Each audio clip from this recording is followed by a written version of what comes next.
Hello, everyone. My name is Sebastian Burka. I'm the Associate Director of the Stigler Center here. Thank you all for coming tonight. We're delighted to host Professor Rajan in conversation with Professor Zingales on Professor Rajan's new book, released just a few days ago, The Third Pillar, How Markets and the State Leave the Community Behind. Thank you both for joining us to discuss this very important and timely topic. Professor Rajan's book is available for sale in the back if you haven't gotten it already, and he will kindly sign copies at the end of the program on your way out. Before we start, please note that we are on the record and live streaming. Please also silence your phones. And I would like to extend a special hello and good morning to the group of Booth alumni watching this on live stream in Hong Kong. So, hello. They'll also have an opportunity to ask questions via an online platform during the Q&A portion. As usual, views expressed by our guests are their own and not those of the Stigler Center or the University of Chicago. As you may know, the Stigler Center promotes and diffuses research on regulatory capture and the distortions that special interest groups impose on capitalism. We have many initiatives, including the Capitalisn't podcast, co-hosted by Kate Waldock and Luigi. So please check it out and leave a review on Apple Podcasts or wherever you listen to your podcasts. Please also consider adding ProMarket, our blog, the logos are over there, to your reading list, and visit our website for more info on all the things we do at the Stigler Center. We look forward to the conversation tonight, but before we start, allow me to briefly introduce our speakers. Professor Raghuram Rajan is the Catherine Dusak Miller Distinguished Service Professor of Finance at Chicago Booth. He has previously served as the IMF Chief Economist and was also the Governor of the Reserve Bank of India between 2013 and 2016. He has written several bestsellers, including Saving Capitalism from the Capitalists, which he co-authored with Professor Zingales here. And Professor Zingales is the Robert C. McCormack Professor of Finance and the Charles Harper Faculty Fellow at Chicago Booth. He is also the Faculty Director at the Stigler Center. His research and interests span from corporate governance to financial development and from political economy to the economic effects of culture, among others. He has also written several books and appears frequently in the media. And without further ado, please allow me to introduce our speakers tonight.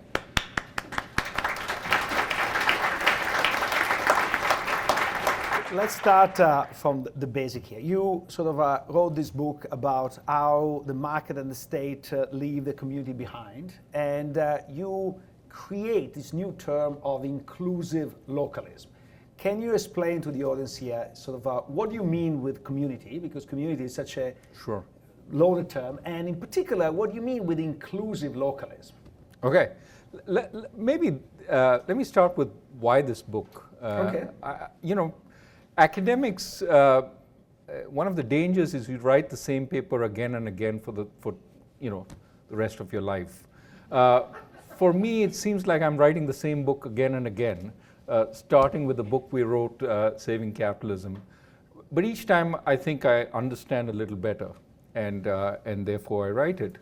To my mind, this book was my personal exploration into why capitalism worked, and why there's so much angst today against it. To some extent, I think what we need to acknowledge is that capitalism is really an equilibrium between a variety of forces.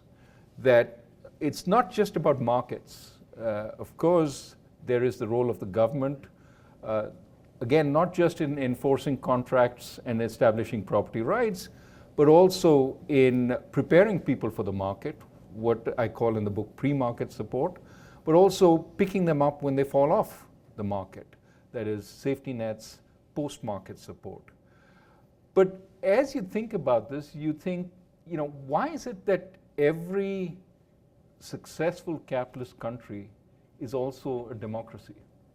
Or vice versa, countries tend to have that combination. Which one pushes the other? Is it capitalism that pushes democracy, or democracy pushes capitalism? There are very few countries, maybe city-states like Singapore, which are somewhat authoritarian and at the same time capitalist. That's when I started thinking about, what are the forces that push democracy, starting with the basic building block that is the community. Now, what I mean by community is primarily the local community, because historically that has been where sort of people started first engaging with each other, but engaging with markets as well as with local government, eventually national government. But even today, I think it plays a role. So the community, to my mind, is the building block of preparing you for the market and supporting you when the market fails, but also is the building block for democracy, which is vital in keeping the state and the market separate and preventing it from falling into crony capitalism, which is primarily the objective of the studies in the Stigler Center. What do I mean by inclusive localism? I think that the answer to some of our problems, not every problem, but some of our problems, is reviving the communities that have fallen behind. And often that means place-based measures, but not imposed from the center, coming from those places themselves. How do we revive growth in specific areas, because national growth statistics are meaningless in that kind of context. You can have strong growth throughout the economy, but very poor growth in specific. How do we revive those specific areas? That's the thought. And I think you want to empower the local area more. But of course, when you start talking about decentralizing, empowering the local area more to find out its own solutions, you immediately get the reaction, well, you know, it's been tried before, the local area, weak capacity, they're corrupt, they're this, they're that, and therefore it needs to be more centralized. And that's where the inclusive localism comes, that it's not pure localism, that is, it's not just entrusting power to the locality, but it's checked to some extent by the fact that the locality is open to the national market, benefits from the national market, but also benefits to some extent from oversight from the central forces. So yes, you send more funding down. Yes, the locality is more empowered to determine what it does with that funding, but it's not unconstrained, so that you don't get local fiefdoms across the country, which essentially inhibit growth. But community, and you have like beautiful pages in your book describing the evolution of the community and how, in a sense, the market and the state are some outgrow of the community. The way at least I see is a combination of governance, values, and networks. And in the early part of the book, you talk about networks, and you talk about something that probably most people are not so familiar, but you have done fundamental research many, many years ago about the fact that networks sometimes, in a world of incomplete contracts, are able to deliver some contracts or some institution or some insurance that markets are not able to deliver. So networks have some value, but for this condition to be verified, I think you need to have, in my view, the ability to exclude from the network, the ability to punish, and the fact that the punishments must be low enough in the distribution. So how can you, in a sense, bring this community but be inclusive? It seems like a contradiction. Exactly. Well, you know, when you have ideas that are opposed, it's not necessarily a contradiction, it implies a trade-off. Mm-hmm. So what a community works through, as you correctly point out, is relationships. It's not formal contracts. So when in Europe you suffer the consequences of the global financial crisis, you have tremendous unemployment. Where do people go when they've run out of unemployment benefits? They go back to their village. They go back to their homes where people recognize them for not what they're worth or their value, but for who they are. You're part of our community. So you're absolutely right that there is an aspect of community which is about inclusion, and inclusion always means exclusion. But it's not a given that you cannot create a community which is based on relationships that build up, not based on some initial identity, but an identity that develops over time, right? So for example, in the city of Chicago, we have an identity about being Chicagoans because of our sports teams, because of, even though, you know, you come from Italy, I come from India, we have this sense of identity that builds up. And so I would argue that it is possible, even in this day and age, even though we have these forces of the market sort of pushing us apart, to come together through institutions which build relationships, the local school, the local baseball team, basketball team, which give us a sense of identity. And that can be the source of some of these extra contractual values that hold us together. I also argue, and I also think, that as we get jobs moving more towards automation, as we get much more artificial intelligence, etc., replacing production jobs and service jobs, that what we primarily value is jobs which are based on relationships. And so to some extent, this is where I think the future will take us back. Even though it may seem the community is weakening today, I think some of the answers for the future lie back in the community. So you talk correctly about trade-offs. So let me try, and then you tell me where you fall on this trade-off between localism and inclusiveness. So I am a community, and I decide that I don't want to eat GMO-produced food. Do I have the right to prohibit GMO from my community? I'm the same community, and I decide that people should be able to produce cakes and sell it to whoever they want. So, like in Indiana, if you decide that you don't want to sell a cake to a gay couple, you decide not to sell to a gay couple. And then you keep going, and you can be like Liechtenstein or a fiscal paradise. I decide not to tax anybody, or the city, the canton of Zug in Switzerland, where all the rich people go because you have the low tax rate. So right. Where do you fall in this trade-off? So I think we make these trade-offs every day, right? If you as you know, what we have in the United States is 50 states. And there are laws within the states. Sometimes each state has a minimum wage law. Sometimes it has a law on production. California has a whole set of different laws. There is some freedom to make those laws. At the same time, there is a national consensus that, for example, on issues of interstate trade, Congress will determine what the laws are. You cannot suddenly have 25% tariffs on goods coming from Massachusetts into Illinois. No, right? I understand the tariff, but do I have the right to say, I don't want GMO food? No, so again, I think what I argue is one way to cut that is along the lines of the Commerce Clause in the US Constitution. You have a fair amount of freedom in deciding how you will produce, but you don't have the freedom to exclude other stuff. You have the freedom to decide not to buy. You may decide in your community you will not buy this stuff, but I cannot say I will not allow goods from Massachusetts into this particular community. That's where one would draw the line.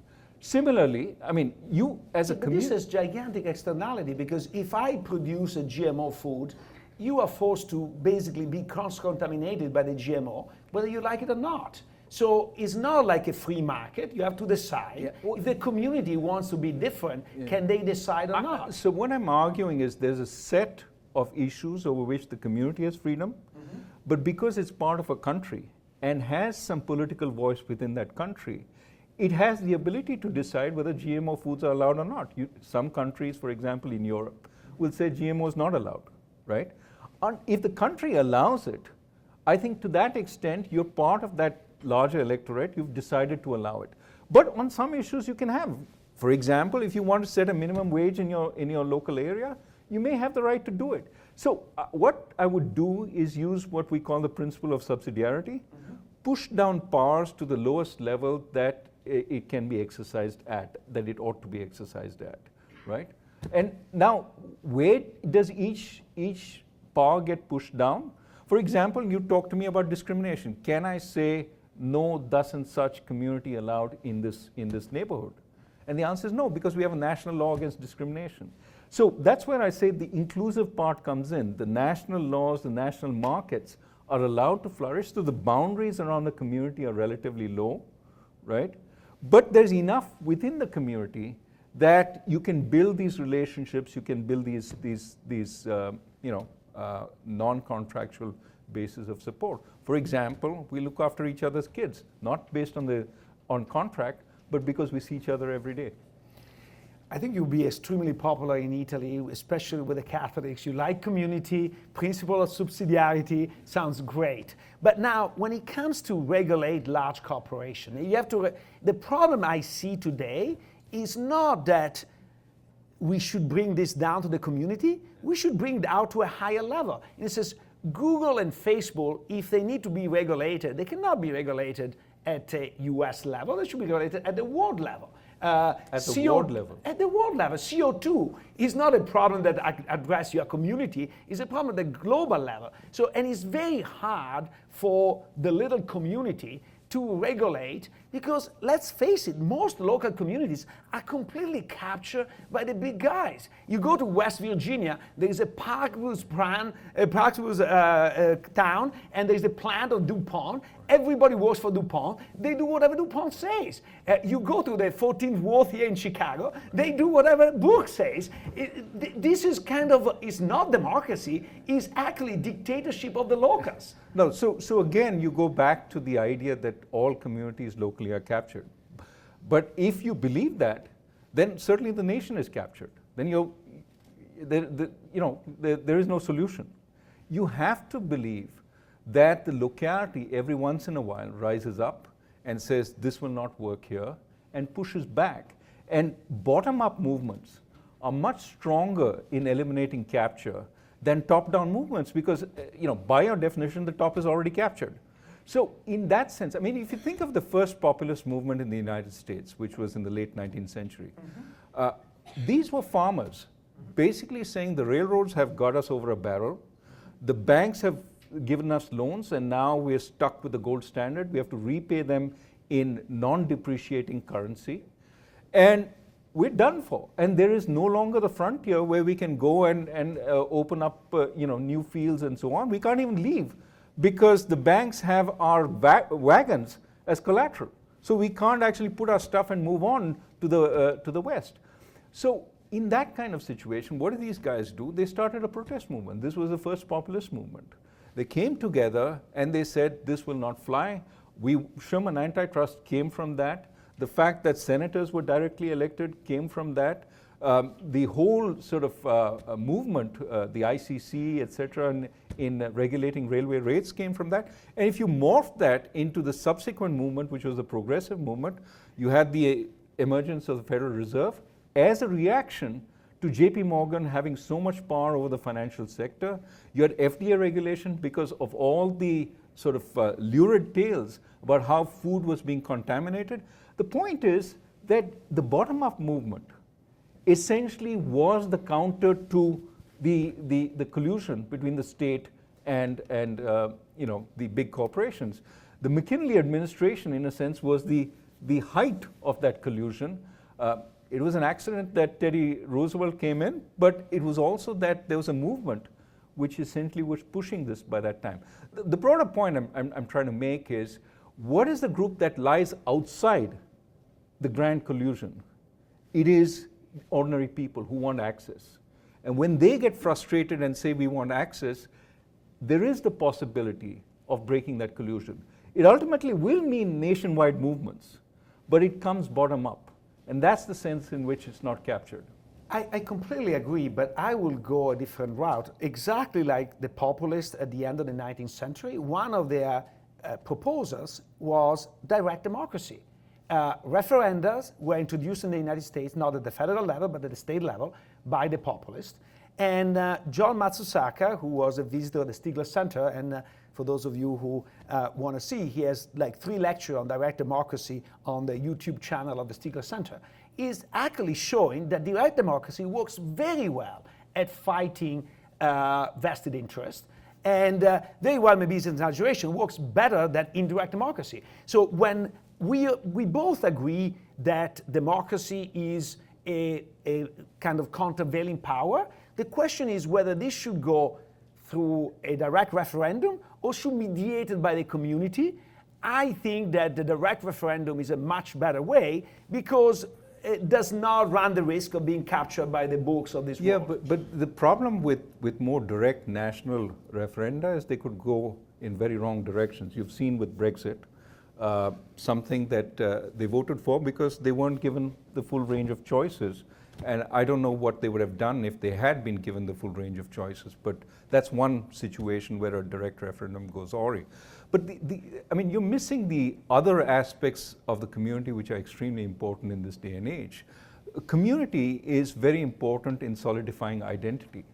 And without that, I think what happens is alternative sort of imagined communities tend to start substituting.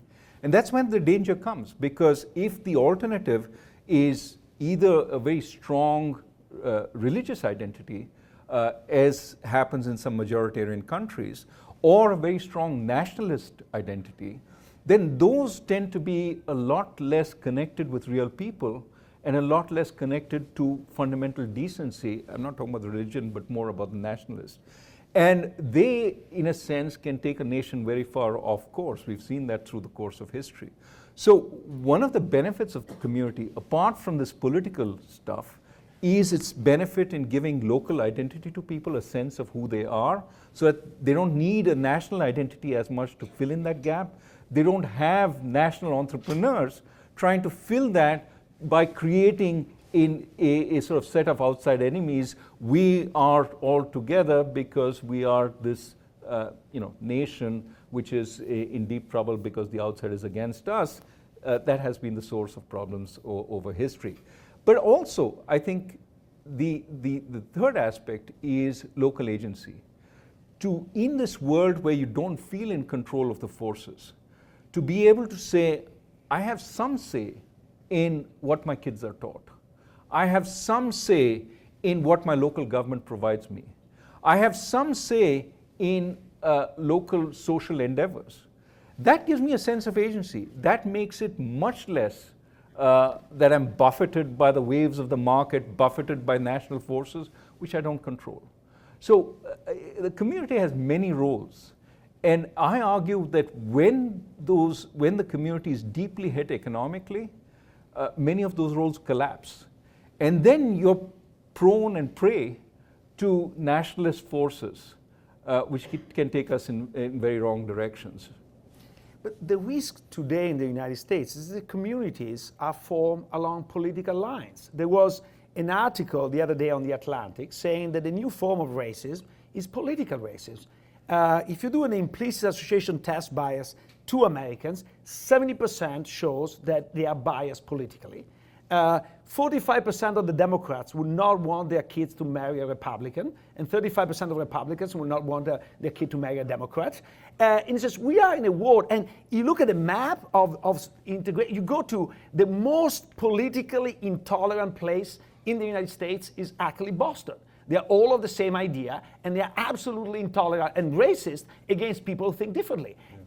Is this kind of a community that you want? No, but this is where I talk about the fact that we need more inclusive groups, because once you do have a neighbor who is from a different ethnic group or a different community, different race, you tend to appreciate that, in fact, they do work hard.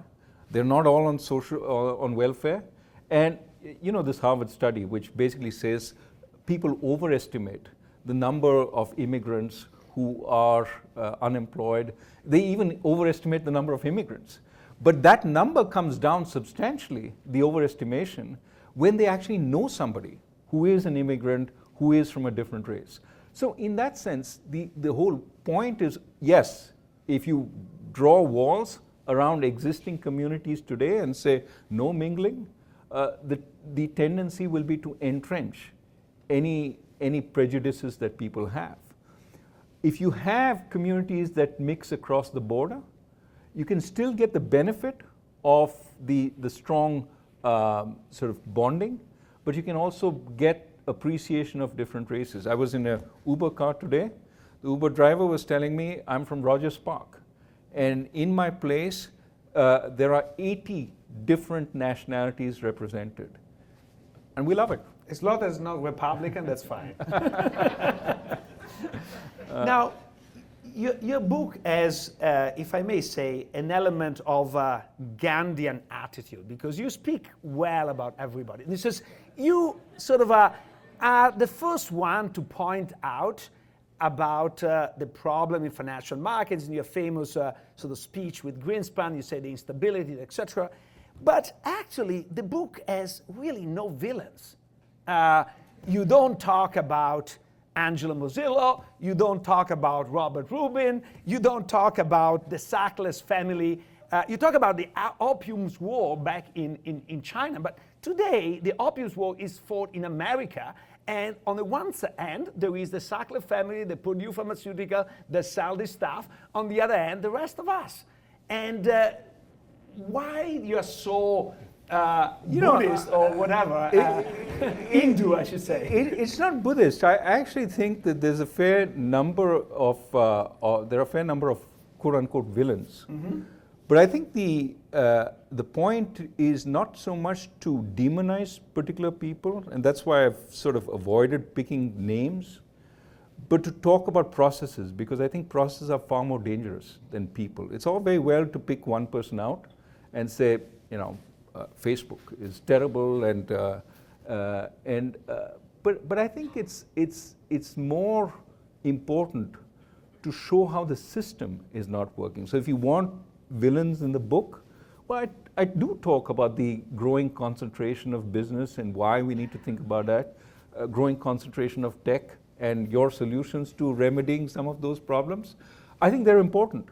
But I think the moment you say, this guy's a bad guy, you sort of focus attention on a specific and very narrow view. He's bad because he's bad, not because the system, in a sense, makes many more people behave in that way than should be behaving that way. And I think that's a more powerful indictment of the system, to talk about the general processes which are not working. So, for example, I talk about the problems with populist nationalism, why they don't have any answer, why their constant battle is to demonize the rest, because they need a fresh flow of enemies every time. Do I pick a specific populist? No. We have plenty of them that we can demonize. But why is it that we're paying attention to them now? What is the broader change in the world that we actually think it's important to pay attention to them? And I think once you start thinking about that, you see many of the villains are us.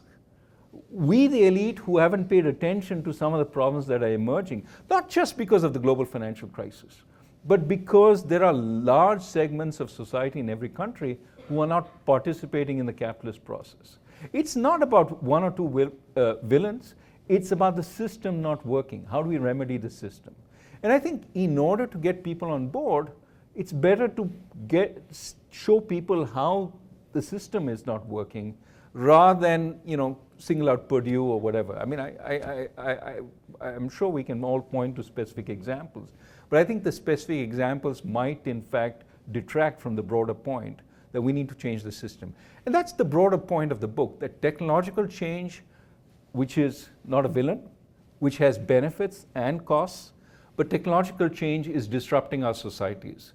And if we really want to make a difference, we need to deal with what that technological change creates. So one of the problems that I talk about is that we're all desperate to get our kids the best education we can get.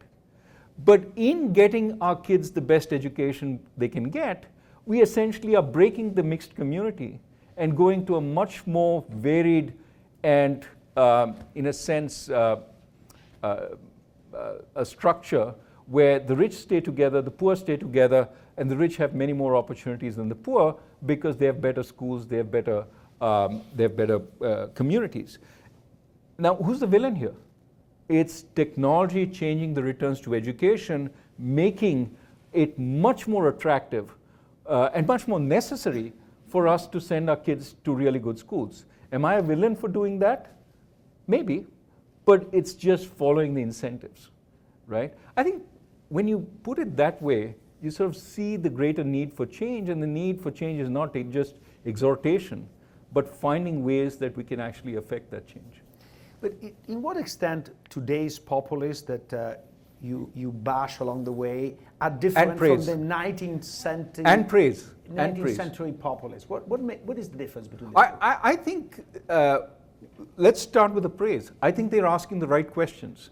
Why is the system not working for us? Mm-hmm. Why is opportunity closed off? Because my son dreams of a job at Lowe's, doesn't dream of a job at McKinsey. In fact, I don't even know what McKinsey is. Know in some cases what McKinsey is. So why is it that we have very different sort of opportunities depending on where we are? That, I think, is what the populists are asking.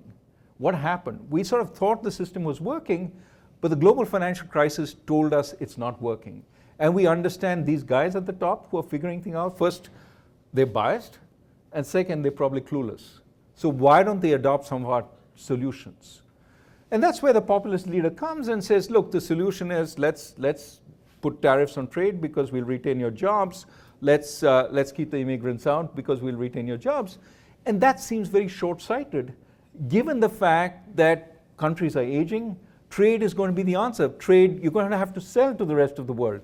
Erecting barriers now means you're killing your future. Similarly, for the same reason, you know Italy well, aging society. The number of pensioners is exploding. The number of people working and supporting those pensioners is far smaller than we need. We need immigration. Of course, controlled immigration, but we need immigration. The answer is not let's stop immigration. The answer is how do we absorb immigrants in a way that preserves what people want to preserve. So it seems to me that we need to ask those questions. And the populists have the wrong answers, but they're asking, in a sense, the fundamental question, why is it not working for me? And if we don't answer them in better ways, we will find the populists have answers which we don't like, which will probably be ruinous for the system. You've already seen the populists in Italy having some ability to damage the system. And longer run, we will wonder why we didn't have those answers. Speaking of answers, you have like 3 long chapters with a lot of recipe. Can you focus on 2 or 3 that you think are the most important to actually change the state of affairs? Well, so any kind of answer is going to be subject to debate and do you think this will really work? Because, I mean, that's the nature of the beast. Mm-hmm. I would put my answers as tentative.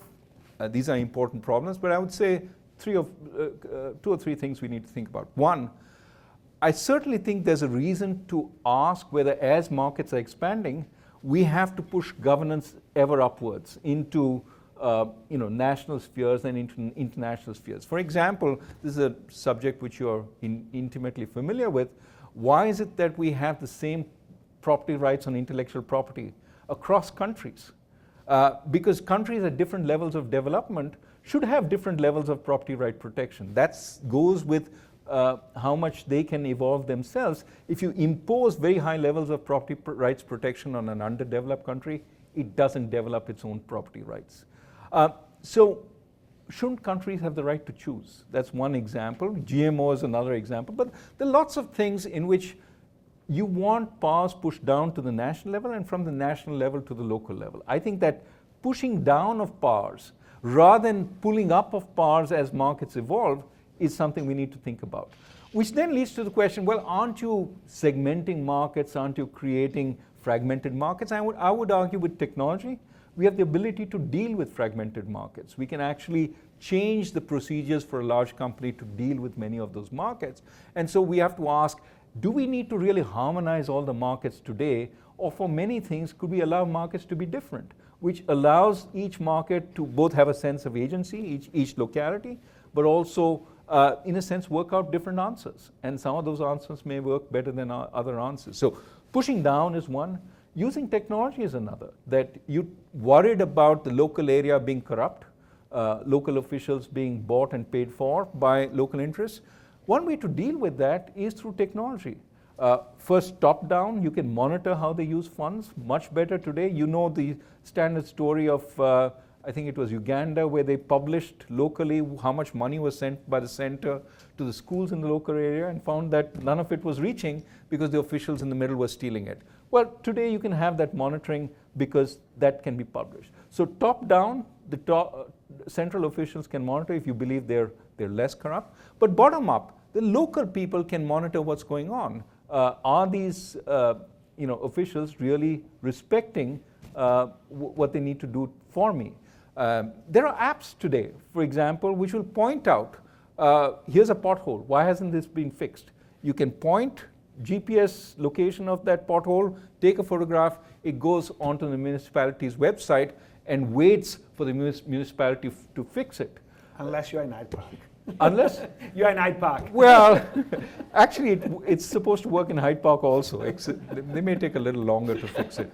But this is SeeClickFix. So you have the ability for bottom-up control. Today, classrooms, one of the biggest problems in classrooms, you know this, I know this, is who do you teach to? Do you teach to the smartest kid in class, the least prepared kid in class, or the kid in the middle? Any choice you make loses some kids. You teach to the smartest kid, you lose all the kids who are not so smart. You teach to the weakest kids, the smartest kids get bored. You teach in the middle, both sides lose you because the smartest kids are bored, the weakest kids don't understand. It turns out that with technology you can change the nature of the classroom, that you have more kids preparing along their pace. You don't have lectures in the classroom, they listen to the lectures at home at a pace they understand. What they do is they come to the classroom and say, here are the problems I have to work with, and the teacher helps them individually with the problems. You've converted the classroom into something which moves more along the pace that each kid can accept. Now, this is not techno-hype. There's actually very poor neighborhoods in India where this kind of technology is used to help kids learn at different paces. And that increases learning tremendously. That also reduces needs to self-segregate. Can we also find ways to keep talented people back in the neighborhoods that they came from, right? We have this policy of forgiving student debt for people who join the government. Can we think about forgiving student debt if they go back to a deprived neighborhood and live there for a number of years, maybe working in the community rather than the government? There are lots of ideas one can think about, but broadly speaking, push powers down as far as possible, push funding also down to some extent, and allow for new technological solutions, and in many ways, I think, allow the community to determine more of those answers. In a sense, this is very similar to the problem of economic development, right? I worked in the IMF, close cousin, the World Bank. We used to keep thinking about how do countries develop? And we always had the solution. There's, build these massive projects, have this scheme of taxation, this is how you'll develop. Turns out, no country has really developed based on outside advice. And if you look at the effects of aid, that was where I sort of got my greatest pushback at the fund. There's no evidence that aid works. There's no evidence that aid helps growth. You send money, it's not clear that it helps. South Korea really developed at an astonishing pace when it stopped getting aid. The reality is it requires internal will. And when that local leadership builds, it knows what needs to be fixed. And then you get the growth. And you can see that in community after community. I talk about the Pilsen community in Chicago, which was essentially a war zone and converted itself. I'm sure there are many thousands of success stories, but we have to be careful we don't intervene from the center to fix it. Now, more specifically, I read in your page, maybe I misread, that you're not so excited about the Transatlantic Trade and Investment Partnership Agreement. Am I misreading that? Where do you fall down in this? Well, I'm not excited. You read between the lines there. I think that increasingly we're trying to get uniformity in a variety of rules beyond, just having low tariffs. And I think that makes it much harder for every country to deal with the specific problems that trade creates. And rather than specify to a micro level, you should treat firms thus and such, you should have this level of tax, you should do this, that, let's mandate low tariffs on goods and services. And then give more freedom on the other stuff so that countries can adapt as they will. And they will figure out a way that is most appealing.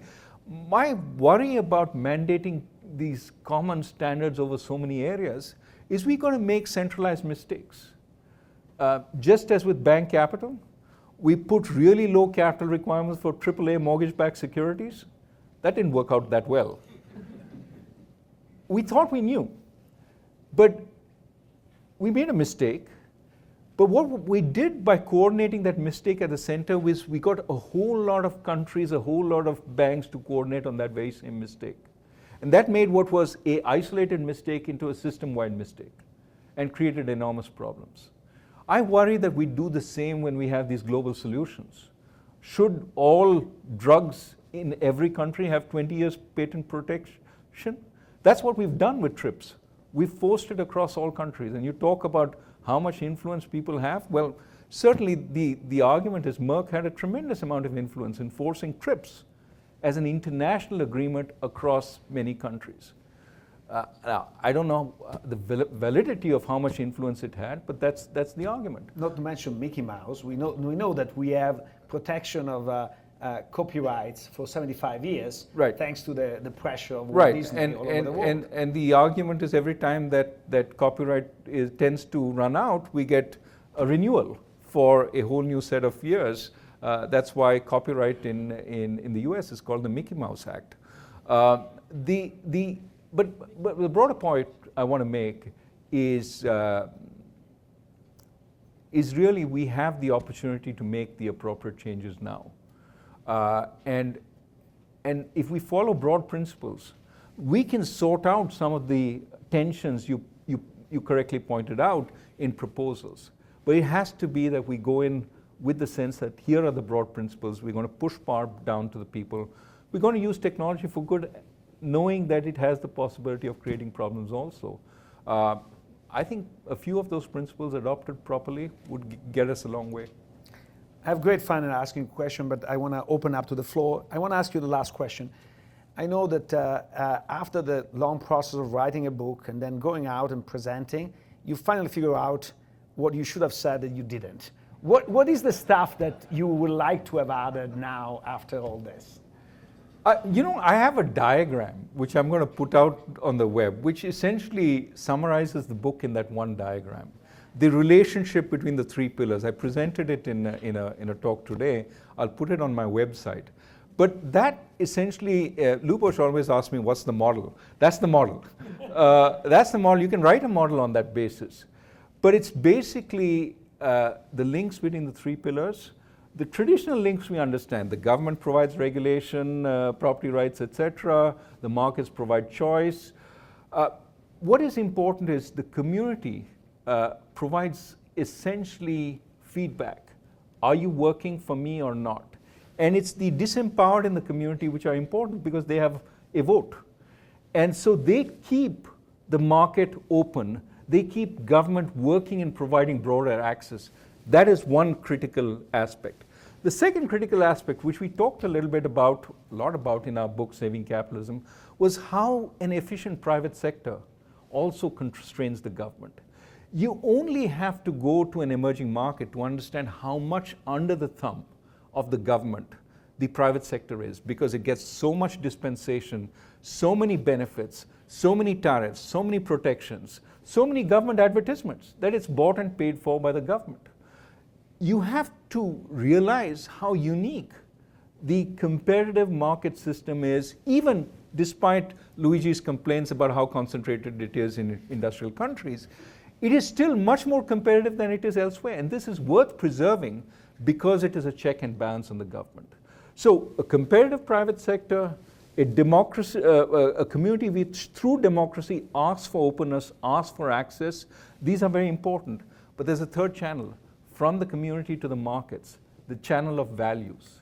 It used to be, and there's a first 4 chapters of the book are about history.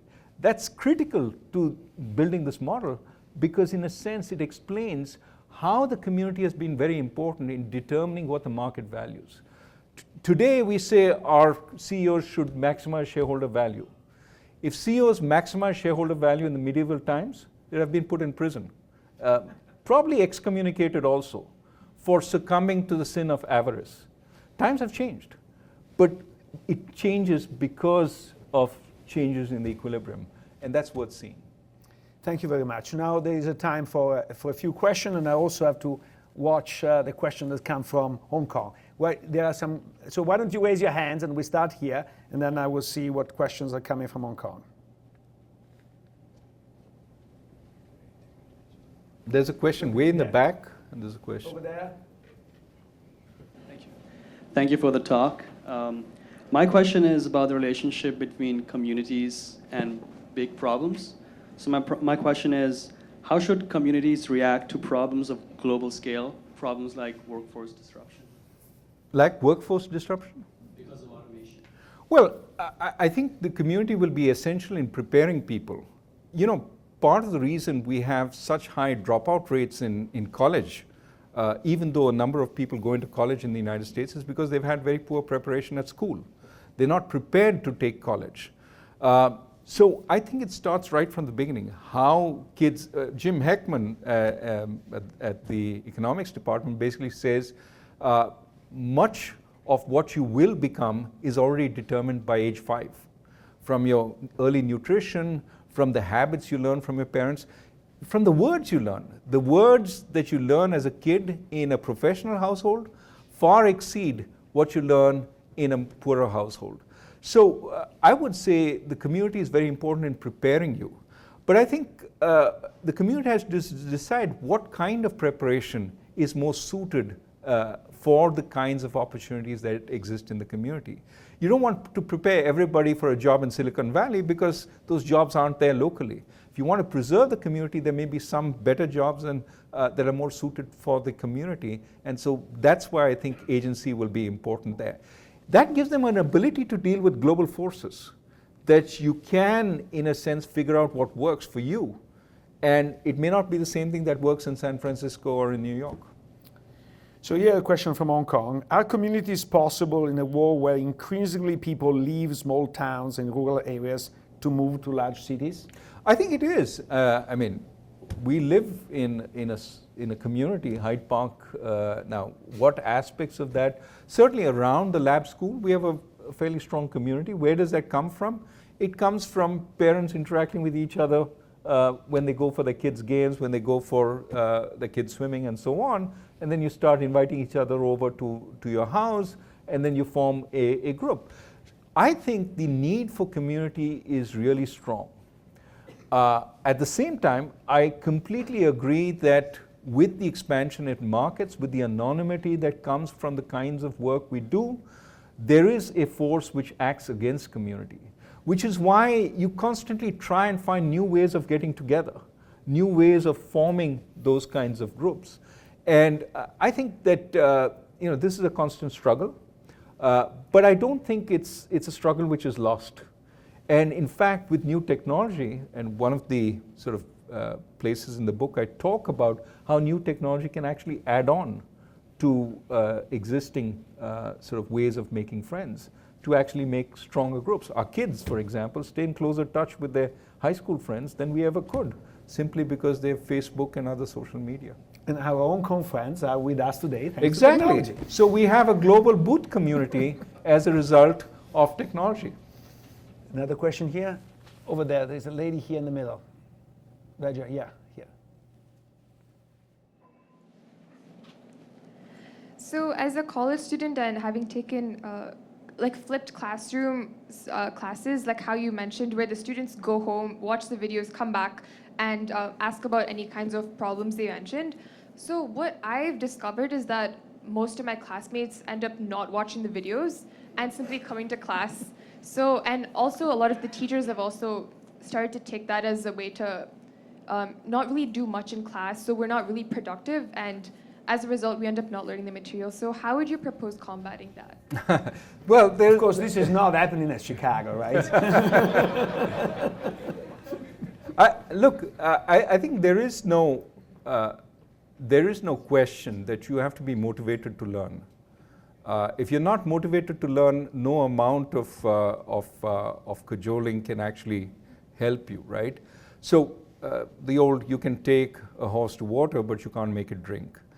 It's when there is motivation, and there is a lot of hunger in some places where people realize that if they don't do reasonably, they don't have a future.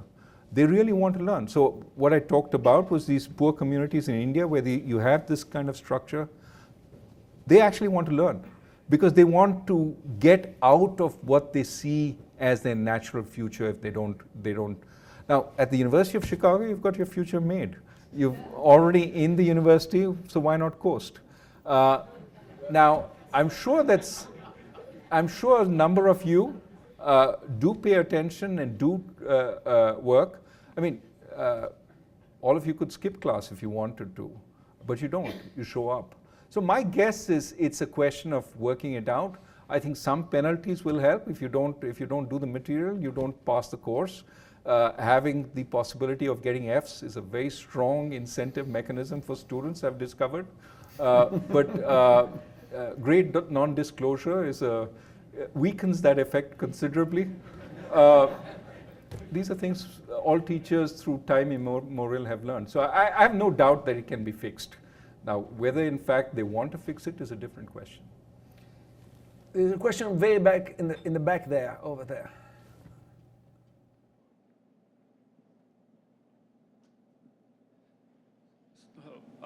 You talked about communities protecting themselves. Some of the things that happens in India is like tribal communities. If you trust them on their judgments. If you? Trust them on their judgments. Let's say a corporate goes in and tries to acquire their land. How do you protect, who takes care of them? Does the community decide it, or does the national intervention happen at that point? How does it? Well, that's a situation where you need national laws, right? Because it is a asymmetric battle between a large corporation and hunter-gatherers. We still have hunter-gatherer tribes in India who live off a particular forested area.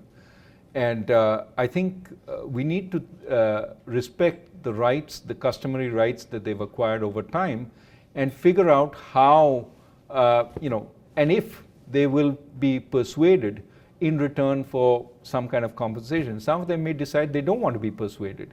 But I think it's important also to give them the ability to decide and express their will. So who protects? The government has to intervene there because it is a question of enforcing broader property rights that they have. Way back there.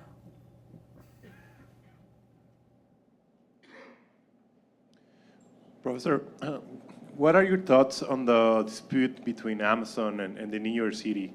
Like, do you think, was that an effective response by the community to a multinational corporation? So I got an email from a student of mine who said that if you looked at the sort of opinion polls, the community was very much for it. I don't know. I think it'd be useful to ask. My sense is local officials value being re-elected. So if the local officials were strongly against Amazon coming in, certainly there seemed to be some questions which Amazon hadn't answered. I can very well imagine if Amazon was coming in with 25,000 jobs, paying 150,000 plus, that many in the local community believed they wouldn't get those jobs because they weren't qualified for those jobs. And that instead what would happen is there would be an influx of outsiders who would, raise rents and gentrify the neighborhood, but also create maybe segregated groups within the community and essentially not integrate. I can see that as a possibility. I think at this stage it's very hard to know whether in fact that was a common fear. There were certainly groups that feared Amazon's attitude towards unions. There was some, in New York more generally rather than in the community who worried about the $3 billion in tax benefits Amazon was getting. There are lots of reasons why there was opposition, but it is something to think about, that this sort of offer, which so many groups within the United States were dying for, which is very much in the lines of centralized place-based approaches. After all, what is the opportunity zone but a way to get large corporations to move to local areas? But maybe those local areas aren't ready for the large corporation. So to ready them, what needs to be done, what kind of dialogue should there have been between Amazon and the local community? I think that's worth thinking about. In the middle there. He's coming, she's coming. Yeah. Thank you for your talk. So we have a lot of ways of regulating competition in markets using the state. But what about regulating competition between communities and possibly using the state and market as a form of regulation?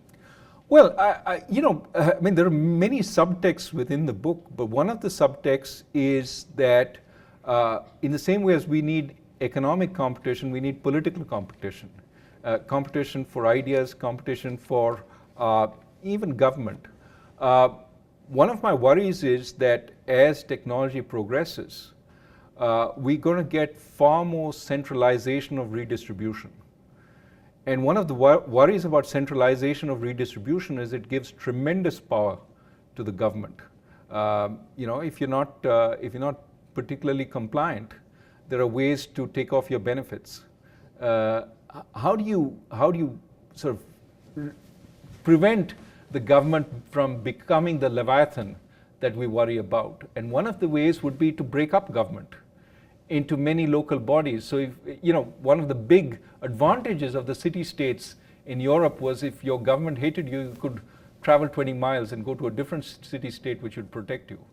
I'm not basically saying we should have different laws across, but I think having multiple sources of government may not be a bad idea in the longer run. I don't think the sanctuary city idea is, we don't want to break down the laws in the country. But we do want to make sure that if there is a centralized force pushing a certain view, that there's an ability to reject that view. And that's why I think decentralizing government is also, in its own right, a good thing. Last question, lady over there. Just 1 second. I have a question about when you spoke about economic development.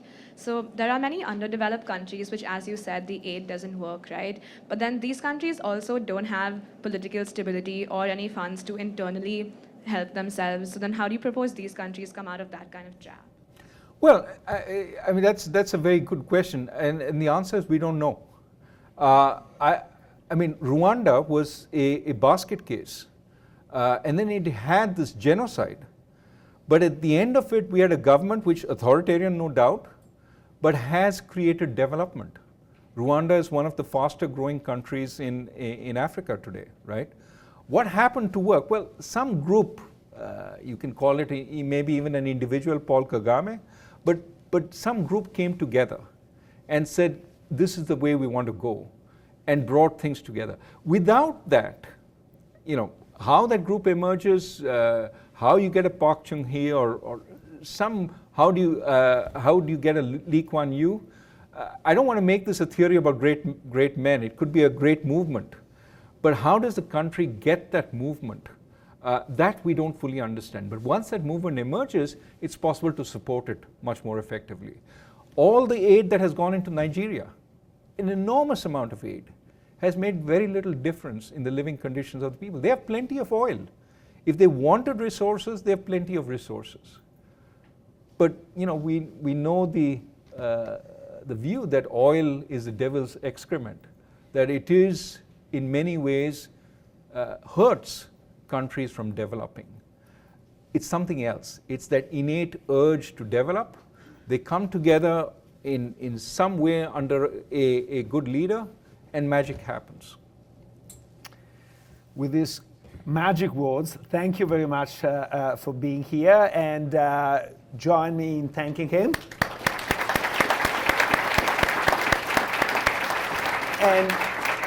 Raghu will be over there signing the books. Thank you again. Thank you.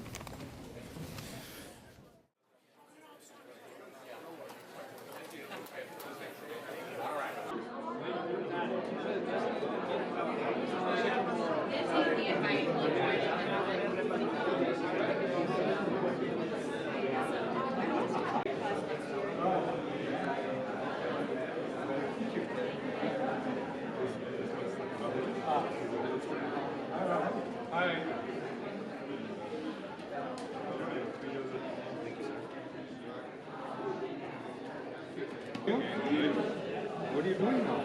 Working at the Oh, you're one of those consultants. Thank you. Thank you. Hey.